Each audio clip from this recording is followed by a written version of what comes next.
Hello everyone, আবার চলে এসেছি কাবেরী রান্নাঘর থেকে নতুন অর্ডার নিয়ে, নতুন দিনের নতুন অর্ডার নিয়ে চলে আসলাম। এটা 1 সেপ্টেম্বর ছিল। আমার বেশ কিছু অর্ডার ছিল, ভেজ চাউমিন, এগ চাউমিন, পোলাও, পনির সবই ছিল। এগুলো আমি তৈরি করে নিচ্ছিলাম তাড়াতাড়ি করে, 10টা সাড়ে 10টার মধ্যে আমাকে ডেলিভারি করতে হবে বলে সকালবেলা, তাই সেগুলো সব করে নিচ্ছিলাম, তোমাদেরকে তাই সব দেখালাম।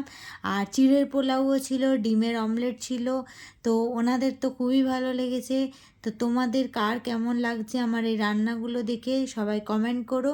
আর কারুর যদি প্রয়োজন হয় আমাকে কিন্তু জানিও, আমি ঠিক পৌঁছে দেব সবার জায়গা মতো। তো তোমরা আমার চ্যানেলটাকে, আমার পেজটাকে ফলো করে দিও, আর লাইক করো, শেয়ার করে দিও, সবার কাছে যাতে পৌঁছে যায়। আর তোমাদের কেমন লাগছে আমাকে কিন্তু কমেন্ট করে জানাবে। আমার পোলাওটাও হয়ে গেছে, ডিম ভাজাও হয়ে গেছে, সব টাইম মতো আমি ওনাদেরকে দিয়ে দিতে পেরেছিলাম। তো tata, bye bye, good night.